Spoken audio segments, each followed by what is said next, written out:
মুক্তিযোদ্ধা এবং সিনিয়র আইনজীবী মানবাধিকার কর্মী জেরাই খান পান্না কিংবা মুক্তিযোদ্ধা অ্যাডভোকেট ফজলুর রহমানদের মতন মানুষদের নিয়ে নিশ্চয়ই আমরা সাংঘাতিকভাবে উদ্বেগ উৎকণ্ঠায় রয়েছে, এবং সেইখান থেকে সম্ভবত তাদেরকে নিয়ে মানুষ নানান ধরনের টেনশন থেকে নানান ধরনের উদ্বেগজনক খবর নিজেরা যতটুকু পাচ্ছেন তার ডালপালা আরো বেশি ছড়াচ্ছে। জেরা খান পান্নাকে অ্যারেস্ট করা হয়েছিল, একটি গুজব ছড়িয়ে পড়েছিল, এবং অ্যাডভোকেট ফজলুর রহমান তিনিও নানানভাবে টার্গেট রয়েছেন, কথা আমরা জানি।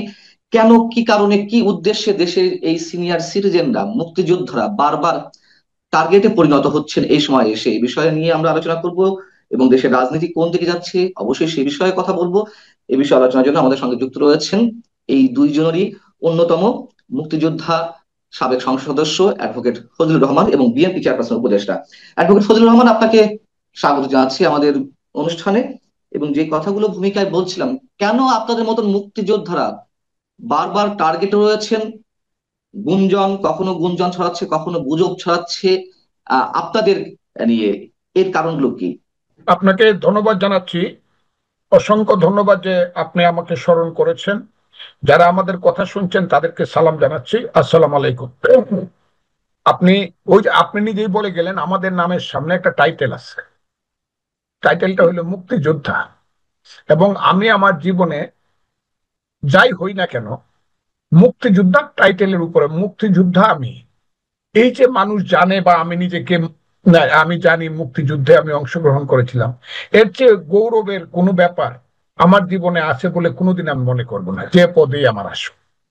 সেই কারণে যখন 5ই আগস্টের পরে আমরা খুব অবাক বিস্ময়ে লক্ষ্য করলাম যে 5ই আগস্ট যে কারণে আমরা চিন্তা করেছিলাম যে 5ই আগস্ট হলো আহ অগণতন্ত্রী বা স্বৈরতন্ত্রী একটা সরকারের বিরুদ্ধে গণতন্ত্রের জন্য আন্দোলন।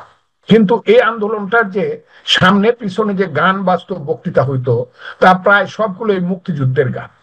1 নম্বর, তীর হারাই ঢেউয়ের সাগর পাড়ি দিব রে, পূর্ব দিগন্তে সূর্য উঠেছে রক্তলাল। আর মিটিং এ বাজতো এবারের সংগ্রাম আমাদের মুক্তির সংগ্রাম, এবারের সংগ্রাম এইরকম। আমরা কি বিভ্রান্ত হয়েছিলাম কিনা জানি না, কোনো সময় মনে হয় নাই যে এই আন্দোলনটার পিছনে ভ্যানগার্ড হিসাবে শিবির, জামাত, তাদের সমর্থন থাকলেও তারাই ভ্যানগার্ড, তারাই সবকিছু করছে এবং আমরাই এখানে হচ্ছি, বিভ্রান্ত হচ্ছে, এই কথাটা আমার কোনোদিনই মনে হয়। এবং সেই আন্দোলনের সাথে আমরাও যুক্ত হইলাম, সারা দেশের মানুষ যুক্ত হইলো, দলগুলো যুক্ত হইলো, কিন্তু বেনামে। এটা আন্দোলনের কৌশল ছিল এবং সেই কৌশলটাকে ছেলেরা হাইজ্যাক করলো এবং এখন দেখা যায় জামাত শিবির হাইজ্যাক করে তারা দাবি করতেছে টোটাল আন্দোলনটাই তাদের।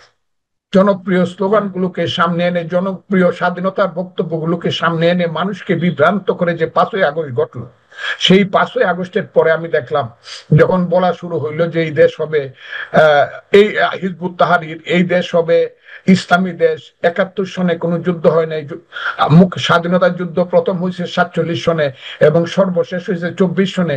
71 সনে ভাইয়ে ভাই একটা ঝগড়া হয়েছে, যে ঝগড়াটার মূলে ছিল পাশের একটি দেশ যার নাম ইন্ডিয়া, যার রাজধানী দিল্লির ষড়যন্ত্রে আমরা ভাইয়ে ভাই ঝগড়া করছিলাম। যে এইটা কোনো যুদ্ধ হয় নাই, যারা যুদ্ধ করছিলেন অস্ত্র হাতে তারা আল্লাহর কাছে মাপ চান। এই সেদিন থেকে বা তারও আগে থেকে কিছু বুঝি, সেদিন থেকে আমি কিন্তু এককভাবে প্রতিবাদ করা শুরু করলাম এবং প্রতিবাদের ভাষাটাই ছিল নির্ভয় এবং নিঃসংকোচের ভাষা। সেটা হলো, এই রাজাকারের বাচ্চারা, এই আলবদরের বাচ্চারা, মুক্তিযুদ্ধ কিন্তু থাকবে এবং আছে। মুক্তিযোদ্ধারা কিন্তু এখনো জীবিত আছে। আমার মতো হতবাগা ফজলুর রহমানরা 78 বছর বয়সে জীবিত আছে। পারলে গুলি করে মারো, কিন্তু মুক্তিযুদ্ধের বিরুদ্ধে, 71-এর বিরুদ্ধে কোনো কথা বললে আমি তাদেরকে রাজাকারের বাচ্চা, আলবদরের বাচ্চা বলবোই। এই কিন্তু শুরু হইল মুখপাত্র। এবং সবচেয়ে বড় সর্বনাশা শক্তি হইল যে ছেলেগুলোকে আমরা মনে করেছি এরা জাতীয় বীর, এরাই বাংলার ফিডেল ক্যাস্ট্রো, যাদেরকে আমরা মনে করেছি, সেই সব ছেলেরা ট্রেন বাই জামাতে ইসলাম এবং কালো শক্তি, যে কোনো জায়গা থেকে যে কোনো সময়ে, আমার ধারণা 5 থেকে 7 বছরে তাদেরকে জামাত এবং ইউনূস সাহেব ট্রেন করেছে। ওই যে মিটিকুলাস, এখন তো আমি ইংরেজিতে শিখে ফেলছি, আগে তো বলতে পারতাম না। ওই যে প্ল্যান, ওই প্ল্যানটা যে ইউনূস সাহেবের মাধ্যমে জামাতরা করছে, সেই মহারাজার বাচ্চা, জমিদারের বাচ্চাদের এখন শত শত কোটি টাকা। এই এদের এখন টাকা হলো এদের কাছে সাদা কাগজ, এরা এখন ডলারে সম্পদ গণে, পাউন্ডে সম্পদ গণে। এরা এখন চান্দা চায় 1 কোটি টাকা, 10 লাখ টাকা নিতে গিয়ে আবার ধরা নিচে, আবার 90 লাখ টাকা নিতে গিয়ে ধরা পড়ে। আবার ধরা পড়লে পরে বলে যে না আমরা তো কেউ না, আমরা তো কেউ না, আমাদের সেই মহাজন আছে, সেই মহাজনের নাম হইলো এই স্থানীয় সরকার মন্ত্রী, ওনার নাম সজীব ভুইয়া। উনি প্রত্যেক দিন ভোরবেলায় গিয়া হাঁসের মাংস দিয়ে নাস্তা করেন ভোরবেলায়, কারণ রাত্রে নাকি ওনার ঘুম হয় না দেশের জন্য। আর ভোরবেলা নাস্তা করতে যদি হাঁসের মাংস না পান, হোটেল বন্ধ হয়ে যায়। উনি সামান্য একটা হোটেল আছে ওই যে গুলশানে, যেখানে নাস্তা করলে 7,000 টাকা লাগে। এই যে অবস্থা চলছে, আমি এদেরকে আমি দুর্নাম করতে, কিন্তু এরা কেন 100 লোককে মারায় আমাদেরকে বৃদ্ধ বয়সে স্বপ্ন দেখায়? আজকে কেন তারা কোটি কোটি শত শত কোটি টাকার মালিক? আজকে কেন আন্দোলনকে বিভ্রান্ত করে বাংলাদেশকে আজকে পরাধীন করে? ওই মানে পরাধীন আপনি কথাটা আমি বলতে চাইছেন যে এরা যারা আছে স্বাধীনতা বিরোধী শক্তির এজেন্ডা গুলোই বাস্তবায়ন করছে, আর যেহেতু আপনারা এখনো যে কজন হাতে গোনা মুক্তিযোদ্ধা বেঁচে আছেন তারা মুক্তিযুদ্ধের পক্ষে কথা বলছেন, এই জন্য তো আপনারা টার্গেটেড হয়েছেন। আমি আমি এবং আপনি বক্তব্য শেষ বলছেন করে ফেলতেছি। জি। এই কথাগুলো বলার লোক নাই। পান্না ভাই বলে, উনি অসুস্থ মানুষ। পান্না ভাইও আমার 2 বছরের ছোট, উনি হুম অসুস্থ হুম। মানুষ। উনি বলে, সাহস করে বলে, ওনাকে অসংখ্য ধন্যবাদ। আমি একদম সব বলি যা আছে, যে আমার দেশ সেন্ট মার্টিন দ্বীপ থেকে চট্টগ্রাম বন্দর থেকে করিডোর থেকে দূরে সব আমার দেশে দিয়ে দিবেন, আর আমরা খালি বলবো বাহ বাহ বাহ সুন্দর করছেন। তার সামনে হইলো ইউনূস সাহেব, মধ্যে হইলো জামাত এই ছেলে, তার সামনে হইলো ছেলেরা, আর পিছন থেকে অন্ধকারের শক্তি জামাত ইসলাম শক্তি যোগাবে। আমরা মুক্তিযুদ্ধের কথা বলতে পারবো না, যে দেশটা আমরা রক্ত দিয়ে স্বাধীন করছিলাম 30 লক্ষ করে রক্তে, এবং সেই কারণে আমাদেরকে হুমকি দেওয়া হবে। এখন তো ক্লিয়ার হুমকি দেয়। আমি একটি প্রশ্ন করতে চাই যে আপনি প্রথমে বলছিলেন যে বঙ্গবন্ধুর ভাষণ বাজিয়ে দেশাত্মবোধক গান বাজিয়ে মানুষকে এক ধরনের আস্থায় নিতে চেয়ে তারা আন্দোলনের সূত্রপাত করেছিল এবং আমাদের সাথে তারা বিট্রে করেছে, মুক্তিযুদ্ধের সঙ্গে বিট্রে করেছে। সেই জায়গা থেকে কি আমরা এখন দেখতে পাচ্ছি বঙ্গবন্ধুর মৃত্যু বার্ষিকীতে ঢাকা বিশ্ববিদ্যালয়ে ডিজে পার্টি হয় এবং শোক জানাতে কেউ গেলে মানে স্বাধীনতা যুদ্ধের মহান স্থপতি বঙ্গবন্ধুর জন্য কেউ শোক জানাতে গেলে তাদেরকে আক্রমণের শিকার হতে হয়? এই কারণে কি বিষয়গুলো ঘটছে? আজকে বললেন ফুল দিতে দেয় না, বাধা দেয়, ওই কি ডিজে পার্টি করে, এগুলা করে। ওইগুলো হলো ওই যে 1757 সালের 3রা জুলাই মির্জাফরের যে লাইন, এই লাইনের লোকেরা। আমার কথাটা খুব বোঝার চেষ্টা করে, এরা হলো বাঙালির লাইনের লোক। আর এবং এদের লাইনটা হলো শেষ পর্যায়ে আইসা গোলাম আজম, নিজামী, মুজাহিদ, জামাতে ইসলাম, নুরুল আমিন, খাজা খয়রুদ্দিন, এই লাইন, এরা হইলো এই লাইন। এই লাইন যদি সার্ভাইভ করে, তাইলে আমরা ইতিহাসে আপাতত মৃত্যুবরণ করে ফেলছি, আরো করব। কিন্তু আমার ধারণা ইতিহাস এই লাইনকে, বাঙালির ইতিহাস এই এই মির্জাফরের লাইনকে সার্ভাইভ করতে দিবে না। আমি খুব কথাটা খুব দিবে না। এরা কিছু স্লোগান দিবে, গোলাম আজমের বাংলায় অমুকের ঠাই নাই, ও ওই নিজামীর বাংলায় অমুকের ঠাই নাই, কিন্তু এদেরকে মানুষ বলবে যে এরা হইলো মির্জাফরের বংশধর, এরা হইলো আহ, গোলাম আজম স্বাধীনতা জি। বিরোধীদের বংশধর। এই কথাটা স্বাধীনতা আসবে। স্বাধীনতা বিরোধী শক্তির একটা আস্ফালন বা তাদের নতুন পরিকল্পনা তো রয়েছে, কিন্তু একটা দৃশ্যমান সরকার, একটা অস্থায়ী নির্দলীয় অন্তর্বর্তী সরকার, তারা কিভাবে এটিকে প্রশ্রয় দিচ্ছে? বঙ্গবন্ধুর মতন একজন ব্যক্তিত্ব এবং তার পরিবারের সদস্যরা নিহত হলেন, মানুষ শোক পালন করতে পারবে না, আইন শৃঙ্খলা রক্ষাকারী বাহিনী ঠেকানো হবে। উল্টো যাদের কথা আপনি বলছেন যে মীর জাফরের বংশধর বা মীর জাফরের লাইনের লোকজন, তাদেরকে প্রোটেক্ট করবে, তারা যা চাইবে সেইগুলোই বাস্তবায়ন করবে আইন শৃঙ্খলা রক্ষাকারী বাহিনী সরকারের ঊর্ধ্বতন কর্তৃপক্ষের নির্দেশে। এটির ব্যাখ্যা কি? একটা হলো, আপনি যার কথা সরকারের, সেই সরকারের প্রধান নেতার নাম হলো জনাব অধ্যাপক মোহাম্মদ ইউনূস সাহেব, যাকে আমি বলতাম 10 জন প্রধানমন্ত্রীর চেয়ে উঁচু ব্যক্তি। কিন্তু এখন দেখা যাচ্ছে উচ্চতা ঠিকই উঁচু আছে, ও নোবেল পুরস্কার পাইছে, সবকিছু আছে, কিন্তু তার মানসিক অবস্থাটা হলো ওদের ওদের সাথে, এবং উনি ওদের দাগে পড়বেন। উনার সিএসটা ওই দাগে হবে, মির্জাফরদের দাগে হবে। এখন পর্যন্ত আমি যেটা বুঝতে পারছি, কারণ তার বংশের কেউ মুক্তিযুদ্ধ করেনি। তার বাবার নাম জানি আমি, তার দাদার নাম জানি, তার ভাইদের নাম জানি, তার ভাইয়ের ছেলেদের নাম জানি, তার মেয়েদের নাম জানি, সব জানি আমি। তার বাপ যে সৌদাগর এটা জানি। উনি যে কিভাবে এই যে গ্রামীণ ব্যাংক করছে, কিভাবে চট্টগ্রাম বিশ্ববিদ্যালয়, এগুলো সব যেহেতু আমি ছাত্রলীগের প্রেসিডেন্ট সেক্রেটারি ছিলাম 76 সন থেকে ধরে, আমি সব জানি। জানি বলে আমি বলতেছি, উনাকে আমি মনে করছিলাম উনি একজন মহান মানুষ, হ্যাঁ মহান মানুষও, কিন্তু উনি মুক্তিযুদ্ধের বিরুদ্ধে মানুষ। উনি জীবনে কোনোদিন এর আগে শহীদ মিনারে যায় নাই, জীবনে কোনোদিন উনি স্মৃতিসৌধে যায় নাই, জীবনে কোনোদিন উনি বাংলাদেশের মানুষের মুক্তি সংগ্রামের সাথে যুক্ত হয় নাই। উনি, এটা আমি মনে করছিলাম তাইলে উনি মধ্যস্থলে আসে। এখন দেখি না, উনি ইচ্ছাকৃত ভাবে যায় নাই, এবং বাঙালি এবং বাংলাদেশের মানুষের মুক্তি সংগ্রামে তার বিরোধিতা ছিল, মনে মনে অবদান তো ছিলই না। এখন যখন সুযোগ পাইছে তখন উনি নিজে কিছু করেন আর অন্যদেরকে দিয়া কিছু করান, এবং জামাতের উপরে নির্ভর করে উনি করেন। কাজে আমিও ওনাকে বলবো, তারা আর ওই যে আপনি বলবেন ওই যে ছেলেপেলেরা, এই ছেলেপেলেরাও জামাতেরই মুখপাত্র, এবং তাদেরকে জামাত ট্রেনিং দিছে বিভিন্ন ভাবে। আমি ওই দিন একটা কথা বলছি যে চারটা ছেলের নেতা বানাইছে ছাত্রলীগের 20 লক্ষ টাকা দিয়া। এর মধ্যে ওই যে মহান ব্যক্তিরা এখন যারা আছে, আমি নাম নাইবা বললাম, 20 লক্ষ টাকা দিয়ে বানাইছে, এবং টাকাটা সাপ্লাই করছে একটা রাজনৈতিক দল। এই যে একটা মুনাফিকি শুরু হয়েছে বাংলাদেশের রাজনীতিতে। বিএনপির ভিতরে ঢুকে আছে অনেক, তাদের খালাতো ভাইয়েরা সব ঢুকে আছে। কাজে এই দেশে তাই হবে। তবে একটা জিনিস খুব সুবিধা হয়েছে, শেখ হাসিনা গিয়া, শেখ হাসিনা মুক্তিযুদ্ধ কইয়া দুর্নীতি করছে তার সরকার, অত্যাচার করছে তার সরকার, জেলখানা নিচ্ছে তার সরকার, নির্বাচন দেয় না, সে গণতন্ত্রকে হত্যা করছে।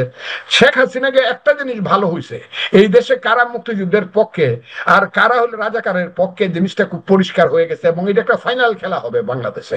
আমি আবারও বলছি, ফাইনাল খেলা হবে বাংলাদেশে, যে কারা আলবদর রাজাকার এবং তাদের সন্তানেরা 54 বছর পরেও মুক্তিযুদ্ধের অপমান ভুলতে পারে নাই, আর কারা মুক্তিযুদ্ধের পক্ষে হাজার বছরের বাঙালির সন্তান, যে সন্তানের মায়েরা হাজার বছর ধরে আল্লাহর কাছে প্রার্থনা করেছে, হে আল্লাহ আমাদেরকে এমন এক সন্তান দাও যে সন্তান আমাদেরকে স্বাধীনতা দেবে। হাজার বছর ধরে বাংলার হিন্দু মায়েরা তুলসী তলায় প্রদীপ জ্বালিয়ে ভগবানের কাছে প্রার্থনা করেছে, হে আল্লাহ হে ভগবান আমাদেরকে এমন এক সন্তান দাও যে সন্তান আমাদেরকে বিদেশিদের অত্যাচার থেকে মুক্তি দেবে। শেখ হাসিনা না থাকতে পারে, অন্য কেউ না থাকতে পারে, আবার নতুন করে জন্ম নিছে জেডাই খান পান্নারা, জন্ম নিছে আবার মুক্তিযোদ্ধারা, হাজারে হাজারে যোগাযোগ করে। ফজলু ভাই একটা খালি ডাক দেন, একটা খালি কথা বলেন, ফজলু ভাই আপনারা কথা বলেন না কেন? আমি বললাম আপনি দেখবেন। এই যে আমি বারবার বলি যে রাজাকারদেরকে আপনারা, বাংলাদেশ বিরোধীদেরকে আপনারা সরোয়ার উদ্যানে বারবার সুযোগ দেন মিটিং করা, একবার আমাদেরকে তো মিটিং করার সুযোগ দিয়া দেখেন আমরা সংখ্যায় কত হাজার কত লাখ বাংলাদেশে। এটা বলি, কিন্তু এটা কিন্তু ইউনূস সাহেব ওই সুযোগ তো দূরের কথা, একটা ফুল দেওয়ার সুযোগ দেয় না কাউকে। এটা কোনো কথা হলো নাকি? দল সর্বতভাবেই বুঝতে পারবে যে খেলাটা ইলেকশন হবে কি হবে না, this is not the contradiction. মূল কন্ট্রাডিকশন হবে বাংলাদেশে 71 থাকবে কি থাকবে না। সেইখানে আমি বিশ্বাস করি আমার দল বিএনপি মুক্তিযুদ্ধের 71-এর পক্ষে থাকবে। ওই জায়গাটা আমি কথাটা আপনাকে বুঝাইতে পারছি, ওই জায়গাটা আমি এখন পর্যন্ত বিশ্বাস করি যে ওই জায়গায় থাকবে বিএনপি 71, কারণ যেহেতু বিএনপির প্রতিষ্ঠাতার নাম হলো মেজর জিয়া। অ্যাডভোকেট ফজলুর রহমান, আমি যদি একটু প্রশ্ন করি সরাসরি, যে যারা স্বাধীনতা বিরোধী শক্তি, মুক্তিযুদ্ধের বিরোধী শক্তি, তাদের কাছে শোনা যায় যে অনেক ধরনের অস্ত্র রয়েছে, পাকিস্তান থেকে অস্ত্র আসছে, পুলিশের কাছ থেকে যে অস্ত্র লুট করা হলো, থানা থেকে, দেশের বিভিন্ন থানা থেকে যে অস্ত্রগুলো লুট করা হলো, এগুলো তাদের কাছে আছে। আপনি বলছেন ফাইনাল খেলা হবে, সেই ফাইনাল খেলার রূপটা কি সশস্ত্র? আর যদি সশস্ত্র হয়েই থাকে, তাহলে যারা মুক্তিযোদ্ধা আছেন অথবা মুক্তিযুদ্ধের সপক্ষে আছেন এই প্রজন্মের, তারা কিভাবে লড়াই করবে তাদের সঙ্গে সেই অসংখ্য আগ্নেয়াস্ত্রের সামনে? আমি আপনাকে বলি, আমার বয়স তখন 23 বছর, 23 বছর ধরেন ফুল হয়েছে। সেই সময় আমি মুক্তিযোদ্ধা স্পেশাল কমান্ডারের ট্রেনিং দেওয়ার জন্য দেরাদুনে গেলাম, ইন্ডিয়ার মেঘালয় থেকে দেরাদুনে গেলাম। সেই দেরাদুনে গিয়ে আমি ট্রেনিং দিলাম। দেরাদুনে আমি পোস্ট কমান্ডার ছিলাম, কথাটা বুঝে দিলাম। সেইখানে আমাদেরকে পলিটিক্যাল একটা ট্রেনিং দিত, তার নাম দিনে 7 দিনে একবার উনি আইসা পলিটিক্যাল কথা বলতেন, তার নাম মেজর জেনারেল মালহোত্রা। উনি একটা কথা আমাদেরকে আসার দিন বলে দিছিল যে all the leaders of Bangladesh of liberation war commanders, you should know this is not the arms that fights, but the man behind the arms and ideology behind the man that fights. অস্ত্রটা যুদ্ধ করে না, অস্ত্রের পিছনে একটা মানুষ থাকে, মানুষের পিছনের আদর্শটা যুদ্ধ করে। এই রাজাকারের আদর্শ চেয়ে মুক্তিযোদ্ধার আদর্শ অনেক অনেক ভালো, কিন্তু তুলনাহীন। তুলনাহীন। কাজী মুক্তিযুদ্ধ হলো সত্য, রাজাকার হইল মিথ্যা। সত্য জিতেই যাবে। অস্ত্র কার কাছে কত আছে? আমাদের কাছে তো একটা অস্ত্র ছিল না। পাকিস্তানের কাছে তো বিমান থেকে ট্যাঙ্ক পর্যন্ত, ট্যাঙ্কের পর ট্যাঙ্ক ছিল, বলা হতো বিশ্বের শ্রেষ্ঠ যোদ্ধা। তারা তো মাথা নয়া 93 হাজার আমাদের কাছে আত্মসমর্পণ করছে, আমাদের জীবন গেছে, কিন্তু শেষ পর্যন্ত জয়লাভ করছে কিন্তু মুক্তিযোদ্ধারা। আমি এখনো বললাম, মুক্তিযুদ্ধের কাছে কিন্তু রাজাকাররা পরাজিত। যেদিন আমি একা কথা বলছি, আমি কিন্তু মুক্তিযোদ্ধার রাজাকারের বাচ্চারা, সেদিন সবাই বলছে আপনাকে এখনো বলে মাইরে ফেলবে। আমি কিন্তু সরকারের পক্ষ থেকে কোনো ভয় পাই না। সরকার ইচ্ছে হইলে আমাকে জেলে নিয়ে যাক, বিচার করে যদি অন্যায় করে থাকি ফাঁসি দিয়ে দেখ, এটা আমার ভয় না। ভয় হইলো আমাকে গোপন হত্যা করার একটা চেষ্টা চলছে।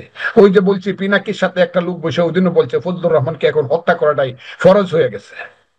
এই যে ছেলেরা বলতেছে তার উপরে আমরা কি চালাবো, মব জাস্টিস চালাবো। আমি 78 বছরের মানুষ, আমার উপরে মব জাস্টিস চালাবে? আমি নিরীহ মানুষ। আমি আপনাকে একটা কথা বলি, যদি বাইচা থাকি, যদি বাইচা থাকি, এই পর্যন্ত যুদ্ধটা কতটুকু প্রলম্বিত হবে আমি জানি না, কিন্তু মুক্তিযুদ্ধ জেতাটা আমি দেখে যাব। তবে আপনাদের মতো যারা মুসলিমের কয়েকজন মানুষ রয়েছেন অনন্য উচ্চতার, তাদের প্রতি আমাদের স্যালুট, সশ্রদ্ধ সালাম। ভালো থাকবেন, অনেক সময় দেওয়ার জন্য অনেক ধন্যবাদ। আপনিও কম, আপনারাও কম।